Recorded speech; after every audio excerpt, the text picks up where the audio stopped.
um acesso para o podcast e dessa vez nós vamos falar de algo extremamente importante para os nossos associados, na verdade, para todos que estão buscando crescer empresarialmente, né? E as formas de crescer, que seja através de você buscar alguma forma de parceria, alguma forma de fusão com outra empresa, e eu tenho o meu parceiro Ricardo Donner, que ele fez esse caminho com a Nexo, é associado da SESC, ou você buscar um caminho onde você vai buscar um equity funding, você vai buscar algum outro caminho de atrair investimentos para aquilo que você está construindo. Aí eu tenho um outro parceiro associado também da SESC, Marcelo Oliveira, da StreamFin.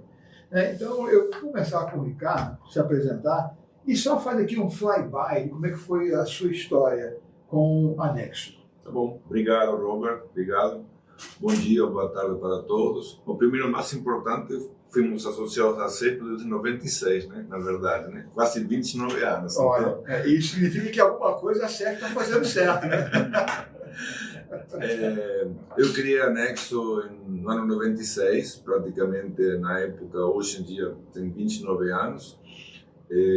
A minha empresa, que foi criada, era especializada e é especializada em software para saúde e segurança do trabalho, saúde ocupacional e segurança do trabalho. Atualmente, eu atuo através de outra empresa como investidor anjo junto a startups. Então, mudei totalmente da atividade e a experiência foi uma experiência muito rica, mas basicamente, a partir de determinado momento, seja por idade, por decisão empresarial, eu decidi iniciar um processo de governança na empresa. Isso foi uns 4 anos antes da venda efetiva. A partir desse processo de governança, aconteceram diversas possibilidades de venda. Eu passei primeiro por um processo, estou comentando a parte de M&A no caso, primeiro por um processo de interesse de uma empresa em compra do controle acionário da Nexo, que era a empresa que era sócio principal. E esse processo não avançou. As 2 condições que eu coloquei na época não foram atendidas e ele foi encerrado, mas significou praticamente 3 meses de trabalho oferecendo números para essa empresa. Por que não avançou? Porque não havia dinheiro na mesa. Tá? E foi uma das condições que eu coloquei. Tá? O segundo processo que eu passei foi um processo de junção de empresas que havia uma intenção de fazer um IPO. Não vou dar nomes, mas basicamente esse processo pegou a pandemia e acabou não avançando, e todos os IPOs na época acabaram ficando prejudicados.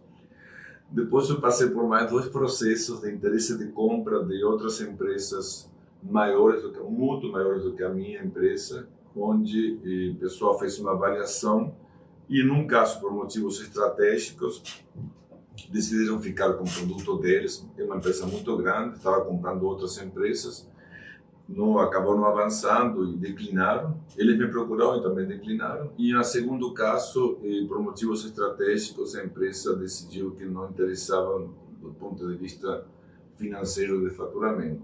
Por último, no ano 2023, eu fui procurado por uma empresa multinacional de software canadense, não vou nomear aqui, mas enfim. E nós tivemos uma primeira reunião e coloquei 2 condições. A primeira condição foi que houvesse efetivamente dinheiro de compra, e a segunda que houvesse um contrato de continuidade meu, no caso, durante um certo tempo X. Eles aceitaram, comecei todo um processo de due diligence com essa empresa, até comentando com o Marcelo, ele achou pouco tempo, mas o processo de due diligence com o pessoal do Canadá foi curto, porque eu já tinha um preparo anterior. Governança e várias conversas. Se não tivesse um processo de governança, de várias conversas, não ia rolar. Tudo o que eles pediam, e o checklist deles era um checklist enorme, praticamente foi atendido muito rapidamente. Finalmente assinei o contrato no final de 2023. 22. Tá? Em janeiro de 2023 assinamos o contrato. foi interessante, o contrato não é um contrato pequeno, inclui muitas páginas, quase 600 páginas. E aí algumas dicas, né? Primeiro, ter um bom advogado, né? Ou um bom escritório de advogado que ajude nesses contratos. Segundo, dependendo do caso, ter uma empresa que se dedique à venda de empresas de software ou de M&A, no caso de empresas de software. É muito difícil fazer esse processo sozinho, tá?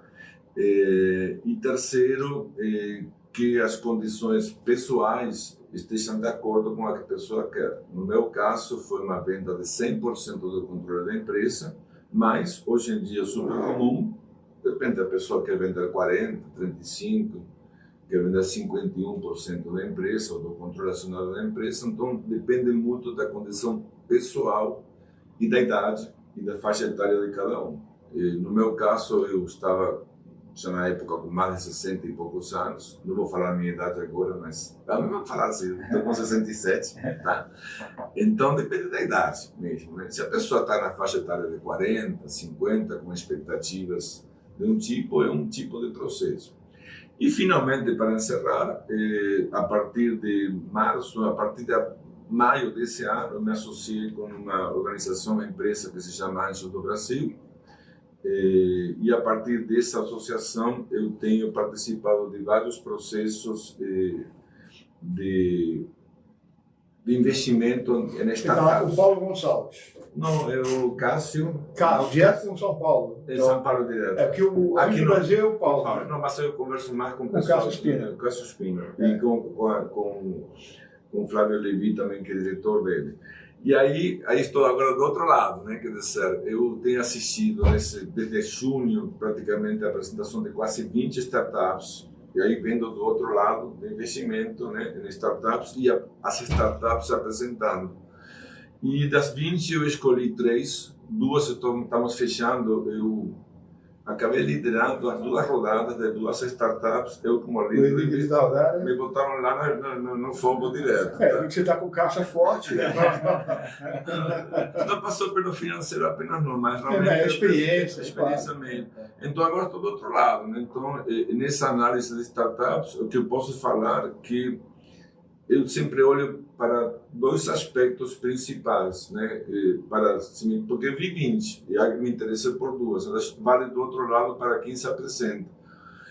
Uma, que efetivamente a startup tem que resolver algum problema que o pessoal entenda de que se trata e que seja importante resolver. Se não houver problema a ser resolvido no empreendimento, ou não estiver claro, eu acho dificilmente tem sucesso. Tem que ter um problema para resolver, né? E o segundo, eu particularmente procuro sempre que exista uma abrangência de mercados verticais, ou seja, que a startup possa segmentar. Em vários. Se não tiver em vários, por exemplo, eu vi uma que se apresentava para apoiar a mídia social de determinada raça. Eu perguntei, vem cá, só essa raça, não tem outras raças também? Não, somente essa raça. Então, a mim não me interessou. Depois tem outras, por exemplo, de determinado sexo que apoia. Acho legal, tudo bem, seja masculino ou feminino, mas para mim tem que ser generalizado e para todas as verticais, porque aí a chance aumenta. Mercado grande. Mercado grande, né? E aí sempre um problema a ser resolvido. Então, se estou atuando dessa maneira, não envolve valores muito altos. Tem até importante colocar, quando você se associa com Anjos, tem vários investidores e o objetivo é juntar esse pool de vários para apoiar uma empresa, uma startup, a partir de um contrato de mútuo conversível, tá? Então, não é necessário que entre com milhões, mas sim que fique claro a importância disso. E por último, para encerrar, um processo de aprendizado, Robert. Isso aqui é um processo de aprendizado. Eu fiz cursos, tá? Durante o ano que passou, fiz curso de conselheiro, fiz cursos, inclusive, junto com o pessoal da Anjos do Brasil. Não é fácil um reaprendizado, mas eu mudei de lado, então eu tive que aprender do outro lado, do que se tratava, e isso é fundamental. Não tem mágica nenhuma, assim, um processo de estudo, de aprendizado, de divulgação de conhecimento. Né? Esse é um pouco o meu lado, eu fiz um resumo em 10 minutos, mas tem muito mais para falar. Não, muito bom, né? E aí você agora está atuando desse lado do balcão, né? Traz uma perspectiva bem interessante, né? Porque você ajuda as suas startups investidas a entender como é que é o jogo, né? E se preparar, especialmente com questão de governança, que é um quesito que eles deixam de lado por muito tempo. E aí, quando vai chegar o investimento, não tem nenhum data room montado, né? Está tudo espalhado. Em um desses casos já tem conselho, me interessa também atuar no conselho consultivo dessas empresas, num já tem conselho e no outro vamos estar montando. Eu estou participando do outro lado em termos de conselho. Sabe que no meu negócio eu tenho justamente essas jornadas de capacitação de Investor Advisor, né? E te digo o seguinte, o que o Cássio fez, não é que ele copiou o que eu fiz, mas eu dei a ideia, que como eu fiz, vou fazer também parecido, né? Eu fiz com o BR Angels, né? Eu lancei o Investor Advisor Bootcamp Series, só que eu trago o pessoal do Vale. Né? Enquanto o Cássio está trabalhando com o Brasil, aí eu trago o pessoal dos meus parceiros do Vale. É bom saber, não sabia disso. Depois eu vou te mostrar. Mas deixa eu falar aqui com o meu amigo Marcelo Oliveira, Streamfin. Se apresenta um pouquinho, Marcelo, por favor. Bem, obrigado, Robert, pelo convite. Ótimo estar aqui conversando com vocês. Bem, eu comecei lá no mercado financeiro durante 10 anos, né? Na primeira parte do mercado financeiro foi na mesa de operações, né? Depois um pouco mais da metade na mesa de comercial e crédito. Fui sócio do BBM, no último banco que eu atuei, né? A partir de 2000. Em 2002 eu propus fazer um spin-off de um negócio que tinha no banco, que era uma solução para manter, para gerir o risco da carteira proprietária do banco, né? Fazer o spin-off dessa solução para oferecer para o mercado, não só para instituições financeiras, mas também para empresas, né? Em 2002, então, eu saí, a família Mariani, que era controladora do banco, ficou controladora dessa empresa, com 50% mais um, e eu, minha sócia e um outro sócio, nós dois éramos sócios, eu e minha sócia, vendemos a participação do banco, ficamos só com a participação da empresa. Evoluí nisso, passei por um processo de M&A também, né? No final das contas, lá para 2007, minha sócia se distanciou a partir de 2007, e em 2009 a gente fez um processo competitivo de venda da empresa, né? Na ocasião terminamos fechando com a Accenture, né? Eu fui incorporado à Accenture, e aí passei um pouco por esse processo aí que o Ricardo passou de alguma maneira, né? Dentro da Accenture eu terminei vendo diversos outros processos, né, de aquisição, né, porque a Accenture tinha o costume, aí, fazia parte da estratégia, o investimento, a compra de empresas que trazia algum tipo de sinergia com ela, né? E eu fiquei na Accenture junto com minha turma toda até 2023, né? Lógico que alguns saem, outros entram no caminho, né? Me tornei diretor na Accenture, responsável pela área de risco de mercado e finanças em Analytics, na prática Analytics, que lá na época tinha 500, 600 pessoas olhando para o Brasil, e o meu grupo tinha umas 60 pessoas. Enfim, saí em 23, comecei um processo de saída bem negociada, com tranquilidade, durante 8 meses, né?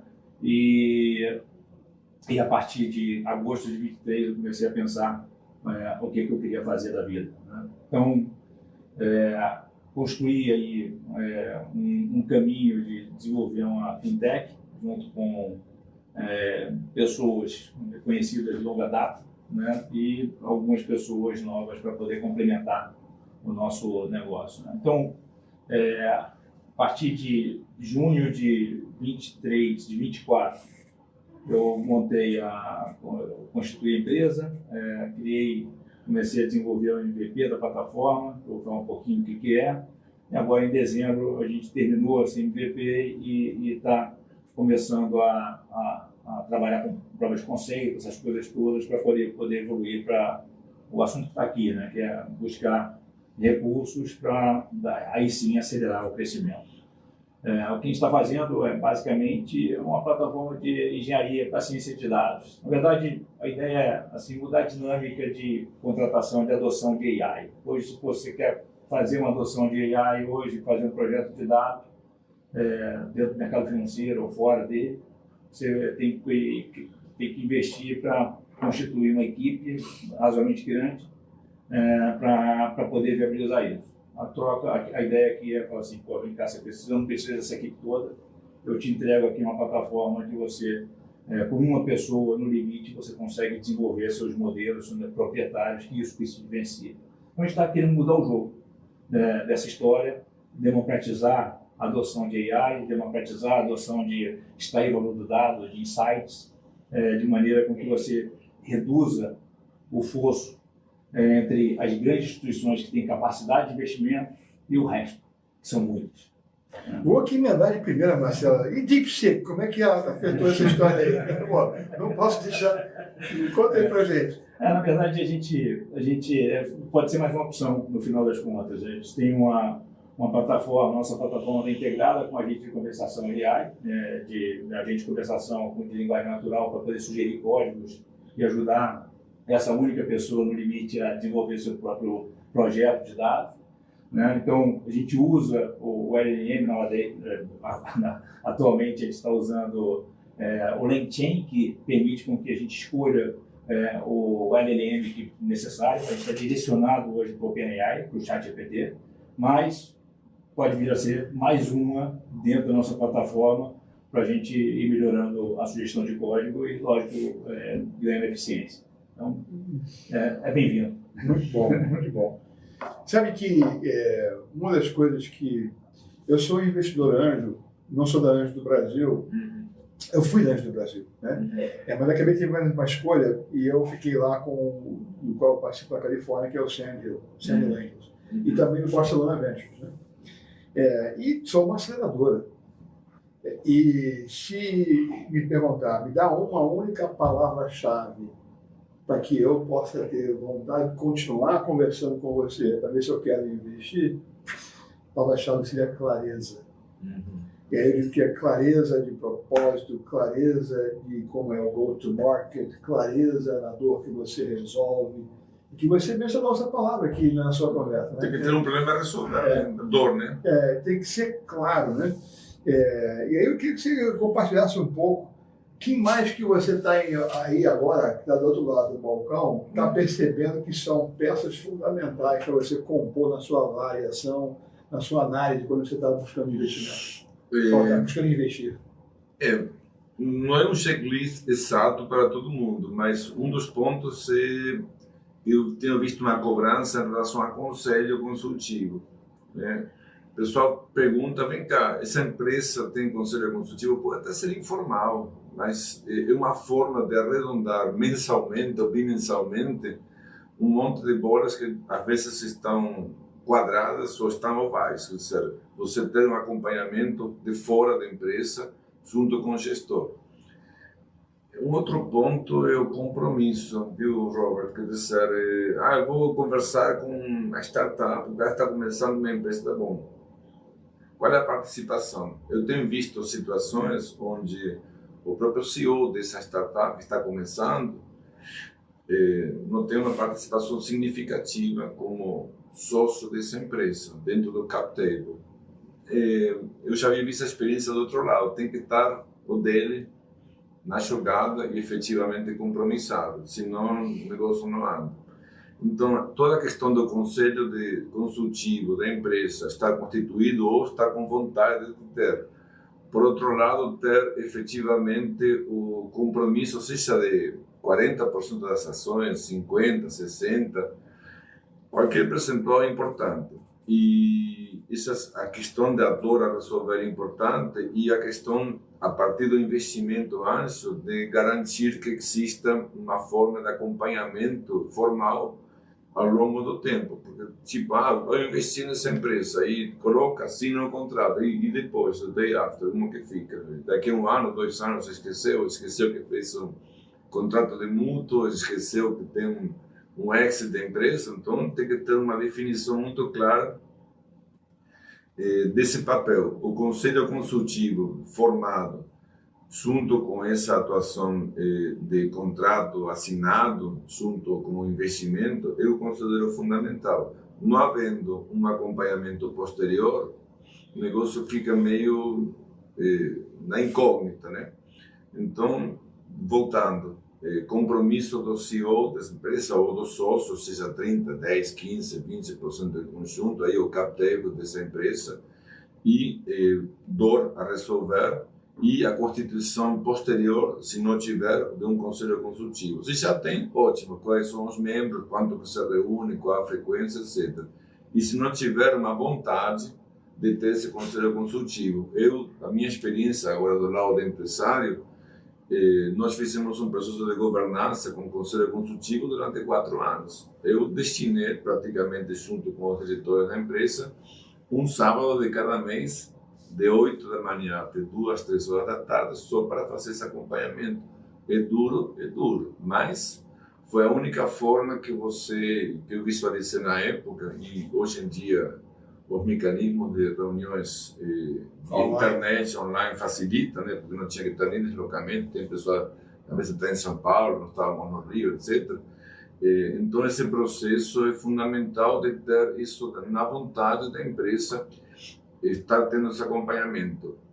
É uma forma diferente de ver. Alguns, já vi pessoas falar, mas então vai fiscalizar. Não tem fiscalização. Na verdade, vai estar tendo um trabalho que vai colocar a experiência do Marcelo, do Ricardo, do Robert para... Comissão técnica. Exatamente. Técnica. Isso aí é fundamental. Não tem como se considerar. E eu acho que também, passando pela experiência do lado empresarial, a partir do momento que decidi constituir essa governança com o conselho consultivo, isso aí, estou falando de uma empresa que já tinha, nessa época, 20 anos, né? Então, 20 anos da empresa não tinha conselho. Aí formei um conselho consultivo com reuniões periódicas mensais no ano 21, 22. Então, é uma decisão pesada, porque aí você passa a administrar não mais a empresa como na solidão do CEO da empresa, senão acompanhado em uma obrigatoriedade de ter indicadores, de ter planos, de ter uma formalização de todo esse processo, que o pessoal chama hoje em dia de governança, de uma maneira mensal. E aí vem o investimento anjo, o investimento do investidor, o que for, que junta as duas partes. Essas duas partes acabam tendo uma sinergia, eu acho, e a vontade do lado, você falou o que você tem que ter de clareza. Você tem que ter a clareza que o cara que está à frente da empresa tem vontade de ter esse processo. Porque se não houver essa vontade, se for uma imposição, não funciona. Tem que ter uma vontade de que isso funcione. E tem que ter entendimento de que a governança é fundamental para o sucesso do empreendimento. Né? Exatamente. Marcelo, você falou que você vivenciou bastante o M&A dentro da Accenture, né? Conta para a gente um pouco que são as diretrizes macro que são inevitáveis dentro do processo de M&A deles. Eu vou trazer um pouco da minha experiência e o que eu vi lá funcionando e não funcionando. Naturalmente, você pode identificar algumas coisas que não funcionam e você vai ajustando o processo. E aí, quando você olha para o processo de M&A, passa logicamente para a primeira coisa, para entender se aquele novo negócio que vai ser adquirido, no caso, se ele realmente se encaixa dentro da estratégia de médio e longo prazo da companhia e como é que aquilo ali vai agregar para somar 1 mais 1 igual a 3, 4, 5, o que quer que seja. Mas isso é a primeira parte e não é suficiente. Né? No final das contas, você depois começa a ter que trabalhar um pouco com o entendimento das pessoas. Né? Que aquela empresa que está comprando, ela foi desenvolvida, construída por conta de pessoas. Né? Assim, as pessoas que desenvolveram aquilo ali. Então, você tem os talentos principais ali, você tem os sócios também que construíram aquilo tudo lá e que você precisa entender e buscar um alinhamento do que é a expectativa de cada uma delas e buscar esse alinhamento.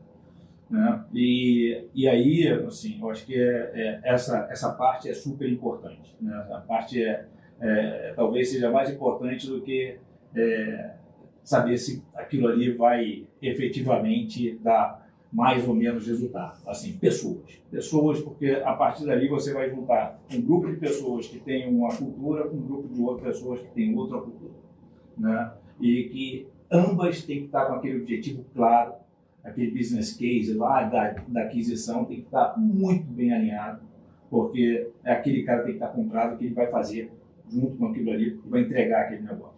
Então, essa visão do plano alinhado pelas partes e trabalhando junto com cada um com a sua cultura, com seus valores, para poder fazer com que aquilo aconteça, é fundamental.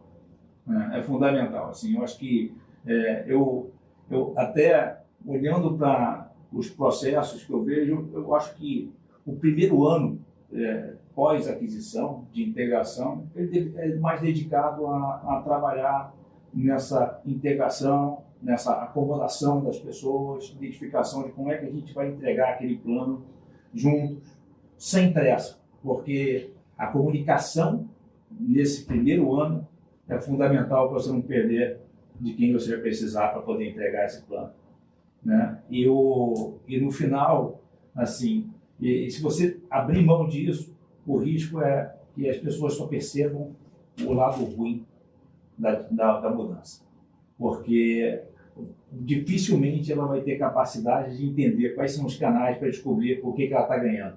Ela descobre rapidamente o que ela perde, mas é sempre uma balança, né? Então, o processo deveria ser sempre uma balança onde você ganha mais do que perde, e isso tem que ficar o tempo todo sendo comunicado para poder realmente atingir o objetivo comum de entregar o business case.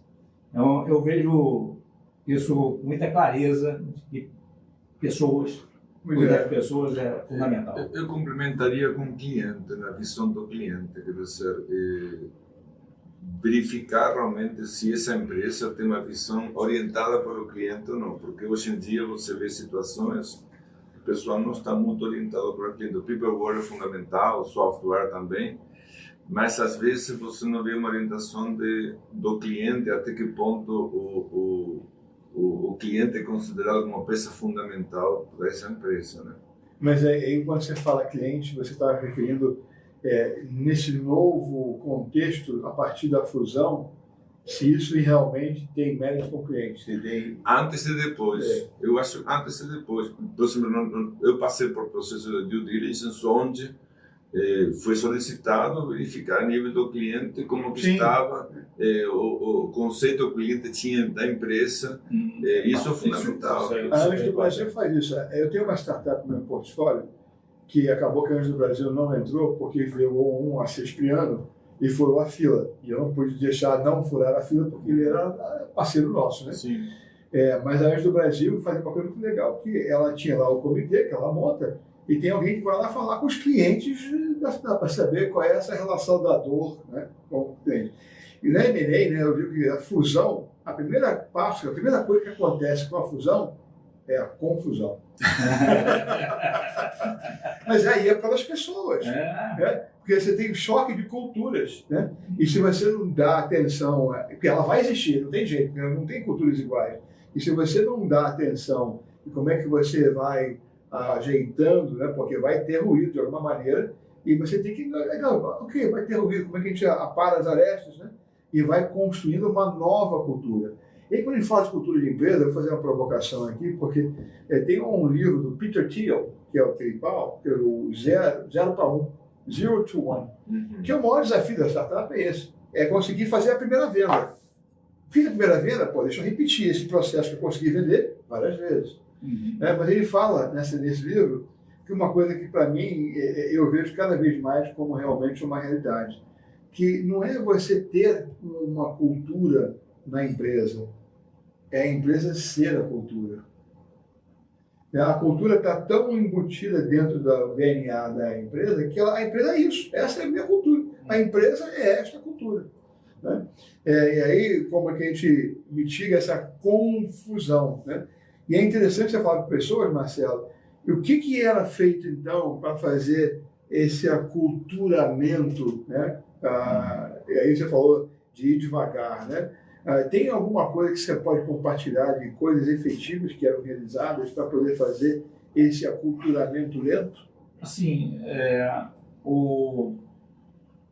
é muito mais a minha lente ali, olhando para as coisas, né? Então, quer dizer, assim, eu vejo que é super importante essa história de pessoas, a cada aquisição que se faz, não é privilégio da Accenture, mas no final das contas, toda situação termina passando por isso.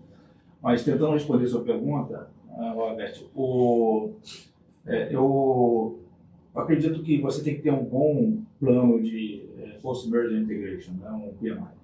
Né? Assim, é fundamental você estar já preparado e que teve isso. Né? Assim, tivemos um negócio super preparado, pessoas orientadas para trabalhar na comunicação, exclusivas para aquele processo, entendeu? Para que aconteça. A outra coisa é, assim, primeiro ano, provavelmente você deveria estar deixando as empresas trabalharem quase que de forma como era antes, independente. Né? Lógico que a empresa que está adquirindo, ela vai trabalhar como era antes, mas a que está entrando, ela deveria estar ainda trabalhando no primeiro ano da mesma maneira que vinha trabalhando, para poder nem tentar trazer os modelos contábeis, modelos gerenciais. Lógico que por trás dos planos está sendo feita uma consolidação, lá está dando jeito, mas deixa trabalhar dessa maneira, porque você começa a entender as particularidades dessa empresa que está sendo adquirida e vai ajustando. Foi isso que aconteceu também. Né? Então, fazer esse processo de forma o máximo natural possível, realmente orgânico, né? Muito mais no caminho orgânico. E aí depois, e o tempo todo, lógico, com a liderança, né? No caso eu lá, junto com quem é o sponsor da compra, no final você tem lá todo o plano de, vem cá, esse é o business case, né? Tem que entregar. Então, isso aí já tinha sido trocado antes e assim a gente tocou juntos como é que a gente fazia para entregar aquele business case juntos, né? E olhando sempre para a equipe, né? Porque geralmente no primeiro ano você perde muita gente, a gente perdeu praticamente ninguém, né? Então, assim, perdeu 1, 2 no máximo, e nenhum que está antes. Então, eu acho que é importante um plano de integração sólido, essa calma de fazer as coisas, não acelerar, vamos buscar todas as sinergias no primeiro mês, no primeiro ano, né? Vamos trabalhar aqui para ver como é que se acomoda as pessoas, tentar trabalhar a comunicação, falar das coisas positivas, das coisas também não tão boas assim, também não tão boas, são diferentes do que... Desafios. No meu caso, do outro lado, eu percebi que o processo de aquisição por parte de uma multinacional, de uma empresa de software brasileira, o pessoal viu de uma maneira muito positiva, né? E acho que também tem que ter um orgulho de pertencer. De repente eu percebi que as pessoas tinham orgulho, começaram a divulgar. Então você não perdeu ninguém, né? Não, nesse processo não, porque as pessoas começaram a ter orgulho de dizer, não, agora eu sou parte de uma multinacional de software, canadense no caso, atua em vários países, e aí você fica na dúvida, puxa, como que será que o cliente vai ver isso, né? Quer dizer, está acostumado a falar com o Ricardo, de falar com outra pessoa dentro da empresa, agora pertencem a uma multinacional, será que vão ver de uma maneira negativa? E aconteceu o contrário, a pessoa viu de uma maneira muito positiva, tanto externa como internamente. O que acontece, assim, comigo aconteceu o seguinte, né? Quando eu anunciei lá na Risk Control, na época que a gente estava vendendo a empresa, tinha sido adquirida pela Accenture, você tem algumas pessoas que entendem que o modelo de incentivos de uma empresa menor, onde eu dava participação, essas coisas todas, era mais adequado para elas. Mesmo indo para a multinacional. Assim. E essa gestão, assim, depois eu pensei, é bom saber. Né? Assim, não tem certo nem errado, cada um tem o seu perfil. A primeira coisa que eu quero saber é se vou perder alguma coisa? Exatamente. Mas esse é um ponto interessante, você né? abre mão de um plano de carreira. que você tinha em mente, que você estava lá, pô, eu dava uma participação, daqui a pouco, pô, eu quero começar a se sentir mais valorizado. Isso tem a ver com o primeiro ano que você falou. Eu me lembro que no contrato o pessoal chegou e falou: vem cá, qual é o plano de vocês, quais são os bônus? Ninguém discutiu, coloca isso no contrato para o primeiro ano. Então, já teve uma comunicação, olha, tudo que já está combinado vai continuar no primeiro ano. E essa garantia é importante para as pessoas, né? Porque você fala, ver alguém de fora, vai mudar, sei lá o quê, como que fica ao meu lado, no meu bolso, né? E aí, o pessoal, na hora de fazer o contrato, pediu para anexar quais eram as condições e foram mantidas. Não, as condições, a princípio, elas são mantidas, né? Por exemplo, as pessoas que entravam ali estavam apostando na empresa. Assim, ela estava investindo na empresa, estava com ações, porque achava que ia valorizar lá na frente. Aí, em algum momento, você fala assim, vende todas as suas ações, assim, alguns tinham mais, outros menos, porque eu estou vendendo as minhas e a gente vai vender 100% da empresa. Então, quer dizer, você muda o jogo. Né? Sim, alguns é ótimo, para outros O Taldex, você estava com o Taldex. Vocês tiveram que, de repente, criar uma estratégia de comunicação antes de vender para essa fortaleza. Sim, né? sim. Fazendo um paralelo, a minha atividade básica, feijão com arroz, sempre foi internacionalização de empresas de base tecnológica. Né? E um desafio que eu sempre encontrei com as empresas que eram minhas clientes é que o pessoal que estava querendo internacionalizar era a pessoa executivo ou a força de vendas à frente. Né? E aí depois fechava alguma coisa lá, o pessoal da retaguarda que ia fazer a entrega não sabia por que era vantajoso estar lá internacionalizando. Eu falei, cara, a internacionalização tem que ser um componente, quer dizer, um movimento estratégico, e ele sendo um movimento estratégico, a empresa inteira tem que entender o porquê. Senão você vai ter um gap na entrega, porque o cara está lá, estou fazendo isso aqui lá para quê? Não estou entendendo. E ele nem coloca o todo da energia e da competência a bordo para aquela realização. Tem que ser transparente e muito bem comunicado esse processo. Talvez não no início do processo, porque vamos colocar do lado empresarial. A clareza de novo apareceu. Tem que ser bem comunicado para todo mundo. E talvez não no início do processo de venda, de merger and acquisition, ou de um fundo entrando, não interessa. Mas sim no momento que está sendo concretizado, tem que ser muito bem comunicado para todo mundo, para a pessoa não ficar... Você não perdeu ninguém? Não. Você? Também não? Praticamente não, ninguém. Ele foi visto de uma maneira muito positiva aí. Quando você fala de perda a nível de equipe, não. E a nível de cliente, menos ainda. Porque o cliente pensa, né? Mas essa empresa é o Ricardo que criou, e aí o que vai acontecer com ele, se sei lá o quê, não é? E aí eu vi, inclusive, até vale comentar, colegas que continuaram trabalhando, tiveram problemas de saúde, estavam com a empresa teve que ser assumida pela esposa do dono, e aí cria uma insegurança, eu vivi isso de outras empresas, né? Dentro da equipe, para os clientes, e aí começa a perder clientes. Então, quando você faz o processo contrário, usava uma palavra perene, que se garante a perenidade da empresa. Você está mostrando para o mercado, isso tem a ver com o processo de venda, né? Tem vários tipos de venda, tem venda para um fundo de investimento, tem venda para uma empresa maior, tem vendas como no caso que eu fiz em controle nacional para uma multinacional de software. Então, cada um desses compradores tem objetivos diferentes. Você pode ter um fundo de investimento que compra parte da empresa com o objetivo de melhorar a performance dele e vender lá na frente. Era no seu caso. Uma pergunta. Vocês foram buscados por essas empresas que compraram e fizeram aquisição? Ou vocês criaram o movimento, vou achar um comprador da minha empresa? Eu passei por todos os processos, Robert. Muito antes, eu falei de 4 anos, mas 5 anos atrás eu procurei uma empresa para fazer o processo de venda. Não tive sucesso, essa empresa acabou ficando 2, 3 anos. Ela, com a iniciativa de vender, não teve sucesso. Depois mudou, veio a pandemia.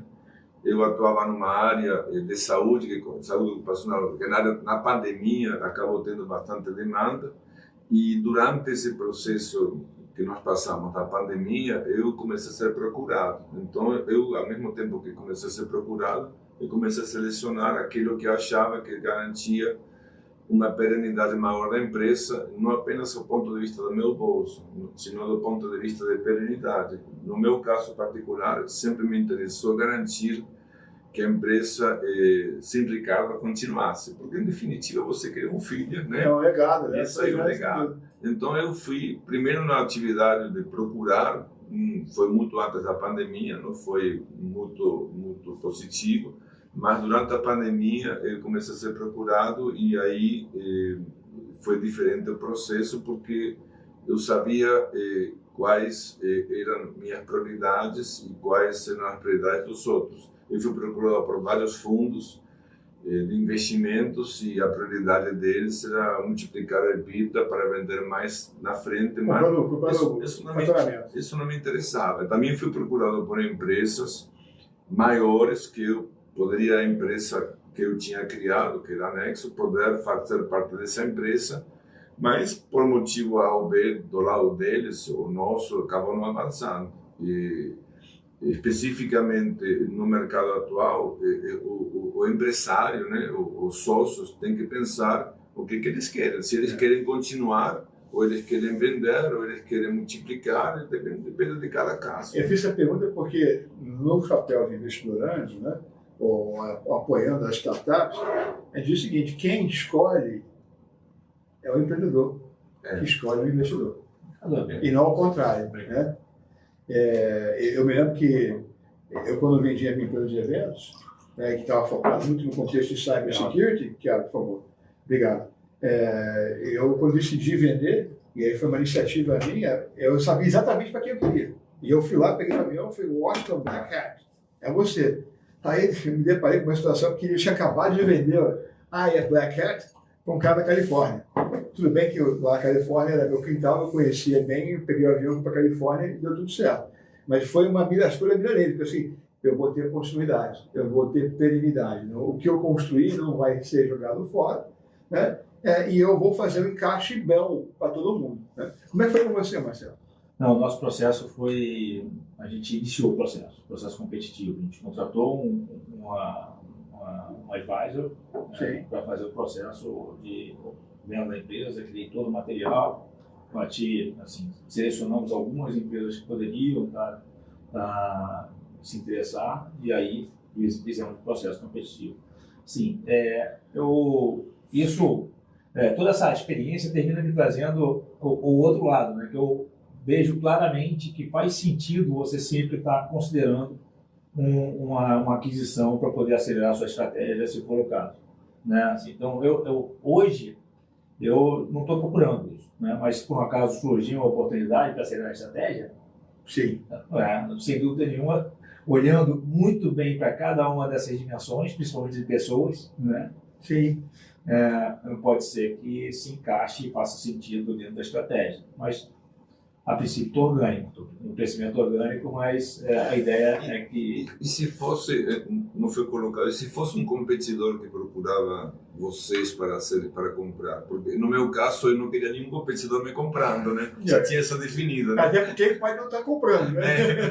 Porque aí as pessoas vêm com ele pode estar investigando. E se for um competidor? Que isso aí nós não falamos, porque às vezes tem um competidor. Eu não tinha interesse de competidor, não. Não, na verdade, a gente ofereceu para competidor também, né? Porque de alguma maneira era uma sinergia clara. Sim. Né? Então, durante o processo, a gente selecionou algumas alternativas e trabalhamos. Tivemos 2 ou 3 ali, instituições que se demonstraram interesse, a gente evoluiu com alguns deles e aí depois começamos a fechar para o lado da Accenture. Mas, assim, o competidor é um dos mais interessantes, né, no final das contas. Pode estar querendo consolidar o mercado, a gente pode estar entregando um pouco mais, uma solução mais ampla, que é o caso, né, em muitas das vezes, então faz sentido, no nosso caso, um competidor. Faz uma aquisição de carteira rápida, né? Sim. Mas depende também do negócio, né? No meu caso, não tinha essa possibilidade, porque o cliente poderia visualizar isso de uma maneira negativa e o pessoal interno também. Ele deve ter feito já a análise dele, né? Esse cara aqui eu não quero não. Pô, agora vai juntar com ele, porque eu não queria ele. Nós estamos chegando aqui ao nosso final. Eu queria pedir a cada um de vocês que pudesse deixar para a nossa audiência, né, aqui algo que vocês entendem que é fundamental no caso deles estarem buscando fazer uma fusão, fazer uma aquisição ou buscar algum outro mecanismo de funding. Então, que recado que você daria? Olha, o senhor bem que já deu, mas se quiser reforçar, reforça, ou deixar outra coisa falando para a nossa audiência. Bom, sendo assim bem claro como você falou, primeiro, antes de pensar em vender ou procurar um sócio, tem que estar organizados internamente. Aí a palavra que hoje em dia mais está na moda é ter governança muito bem definida. Um bom sistema contábil também. Não adianta ir para o mercado para tentar fazer uma venda, de controle acionário, ou procurar alguém que invista na empresa. Se estou vendo agora do outro lado, se os números não estiverem fechando e toda a parte contábil não estiver muito clara, tá? Então, governança, um bom sistema contábil, organizar um conselho antes. Não há motivo nenhum, quando eu falo organizar um conselho, não é tão difícil assim, também não custa muito caro, mas ter realmente conselheiros, podem ser 3, podem ser 5, escolhidos, e ter um processo de conselho consultivo periódico, pode ser mensal, bimensal, não custa tanto, não temos nem de tempo nem de dinheiro. Então, basicamente, esses 3 conselhos, estar realmente com governança, ter uma estrutura contábil, minimamente, ou financeira, com clareza dos números, que não haja dúvidas. Às vezes você pega os números e você vê que o negócio não está fechando muito, e ter toda essa questão muito bem fechada para poder partir para o mercado, e aí sim. Agora, o que não faria? Vou vender. Não está organizado, não tem governança, não tem um processo de conselho consultivo organizado. Não adianta, você vai ter o primeiro investidor, o segundo, o terceiro, o quarto conversando com você, e você não vai passar por essa fase. Você reparou que você falou 3 vezes a palavra clareza, né? Eu peguei teu gancho, né? Você está entrevistando aqui. Marcelo. É importante, né? Eu estou para falar do conselho consultivo. Desde o começo da minha empresa, né, que a gente começou a criar o MOU. No MOU já tem a previsão de conselho consultivo, eu concordo que é super importante. Né? Assim, eu olho de uma maneira de que, assim, o importante é você estabelecer uma estratégia de levantamento de funding, estabelecer uma estratégia de crescimento, onde é que você vai botar esses recursos e procurar, lógico, ficar orientado a essa estratégia. E se por um acaso você entender que mudou o mercado e precisa mudar a estratégia, tudo bem, mas o importante é que você trace o seu caminho e siga. Né? No nosso caso, a gente traçou o caminho de começar a empresa com funding dos sócios, né? Entregar um primeiro produto, que é o MVP, trabalhar um pouco na validação com o mercado e aí, no momento seguinte, buscar funding. Né? E aí, quando a gente fala de funding, né, a gente está, lógico, dívida para a gente estar fora, né? A não ser que seja um outro conversível, alguma coisa assim, mas conversível de qualquer jeito, não conversível ou pagar de volta. Né? Então, sempre foi olhando para um momento que a gente vai abrir mão de parte do equity para poder fazer levantamento de capital. O recurso de subvenção, que sem dúvida nenhuma é uma oportunidade que está aí, né? Assim, eu acho que dentro do cenário atual do Brasil, pode ser que tenha uma oferta até maior em relação a isso, né? E de alguma maneira ficar o tempo todo trabalhando com o mínimo funding necessário para poder viabilizar com que você entregue menos stake. Se for subvenção, melhor ainda, se não entrega stake nenhum, isso pode ser o máximo funding possível. Proteger o cap table. Proteger o cap table. Então, eu acho que no final você tem que saber exatamente o quanto que você precisa, né? Como que você vai usar isso aí. Você tem estratégias de aceleração disso aí. Se eu conseguir mais grana, eu consigo acelerar as minhas entregas e acelerar naturalmente vendas e crescimento. Então, o tempo todo trabalhando com a visão de longo prazo para resolver o curto prazo da melhor forma possível. Muito bom. Então, pessoal, é isso aí. Nós estamos aqui, o Ricardo Donner, que vendeu a empresa dele, Nexo, para uma multinacional canadense, trazendo toda essa experiência que ele vivenciou. Marcelo Oliveira, que construiu uma empresa a partir da sua experiência financeira e vendeu para a Accenture. Ele também está trazendo toda essa experiência. Isso aqui é só um aperitivo de um workshop especializado em como é que você pode vender a sua empresa, que nós vamos lançar em breve aqui na Acesp. Tá, espero vê-lo você em breve. Muito obrigado pela audiência. Obrigado, Marcelo. Obrigado, Ricardo. Obrigado. Muito obrigado. Obrigado.